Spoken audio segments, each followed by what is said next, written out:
Most people believe that once they reach a certain income, money stops being stressful. The number is different for everyone, 50,000, 75, 100, but the promise is always the same.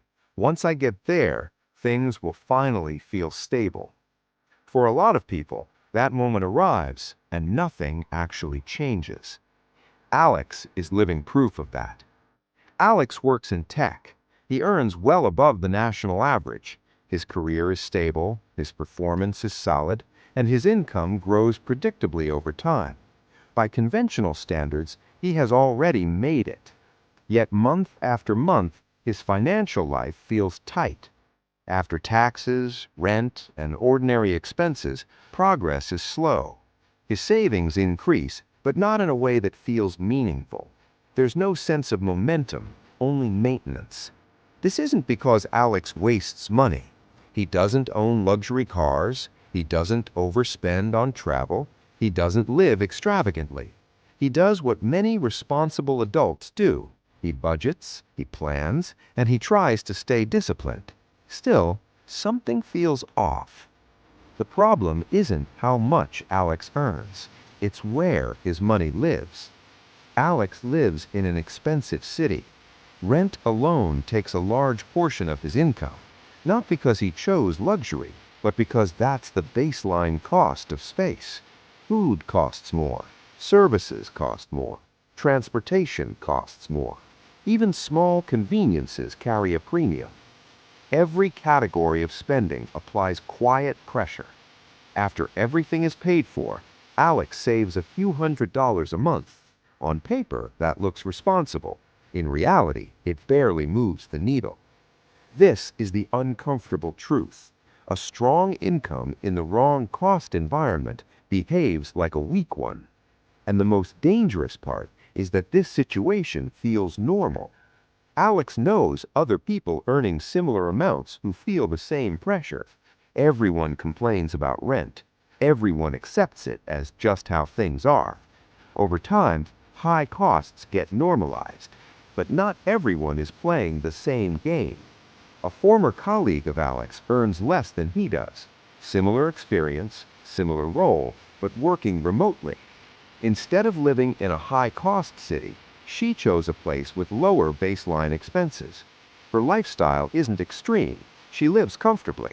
But at the end of the year, she has something Alex doesn't: margin. Her savings grow consistently, not because she is better with money, but because her environment allows money to work instead of fight. This difference isn't immediately obvious. It doesn't announce itself dramatically, but over years it becomes decisive. Savings create optionality. Optionality is the ability to say no. No to bad jobs. No to toxic environments. No to staying stuck out of fear. Without savings, high earners remain fragile. And this is where most people misunderstand financial success. They focus on income, but wealth is built by what remains, not what arrives. Two people can earn similar salaries and live opposite financial lives because expenses don't scale evenly. Costs tied to geography don't rise politely, they rise aggressively. The issue isn't small price differences, it's structural. When everyday life absorbs most of your income, effort loses leverage, raises disappear, promotions feel underwhelming, progress becomes something you chase instead of something you experience. This is why so many high earners quietly feel behind. They're running uphill in heavy terrain. For decades, people accepted this because they believed there was no alternative. Jobs were tied to place. Opportunities clustered geographically. To advance, you had to be physically present. That assumption has changed. Not for every job, not for every person, but for a growing portion of the workforce, income is no longer anchored to a specific location. That one shift altered the entire equation. If your earning power is mobile, but your expenses stay locked to one of the most expensive places in the world, you're voluntarily accepting a disadvantage. Every year you stay, that disadvantage compounds. This doesn't mean everyone should leave expensive cities. Money is not the only variable that matters. Family proximity matters. Community matters. Quality of life matters. But what most people never do is assign a price to those choices. Staying somewhere costly isn't free. It has a financial footprint. It shows up as slower progress, delayed independence, and fewer options. Many people don't choose that cost consciously. They inherit it. They move for a job. They settle in. Life fills in around them, and leaving starts to feel impossible. This is not a failure of ambition. It's inertia. The longer you stay, the more energy it takes to leave, even if leaving would significantly improve your future. And so people keep chasing income instead. They believe one more raise will fix it. One more promotion will finally create relief. But when costs rise alongside income, nothing changes. The finish line keeps moving. There's another layer to this that rarely gets discussed.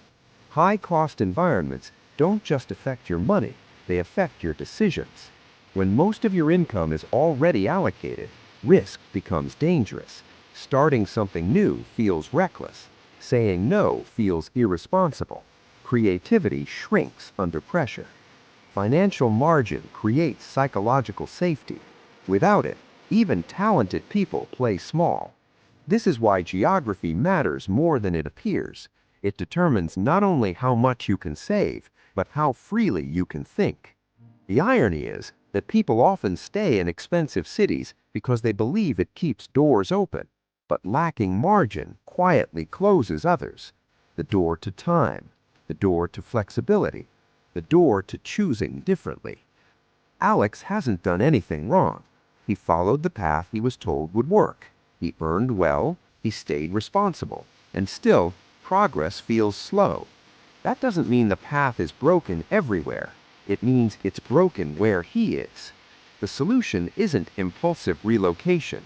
It isn't abandoning relationships. It isn't chasing novelty. The first step is awareness, actually calculating the cost of staying, not emotionally, not culturally, financially. What does this place cost over 10 years? What does it delay? What does it prevent? Once you answer those questions honestly, location stops feeling permanent. It becomes a tool, and tools are meant to be chosen intentionally, not inherited by accident. Alex doesn't need to become extraordinary. He doesn't need luck. He doesn't need a miracle investment. He needs clarity. Because when you see how much geography shapes financial outcomes, your relationship with money changes. You stop asking only how to earn more. You start asking where your money works hardest. And that question alone could alter the next 20 years of your life. If this perspective changed how you think about money and location, consider subscribing. This channel focuses on the quiet financial decisions that shape your future long before results become visible.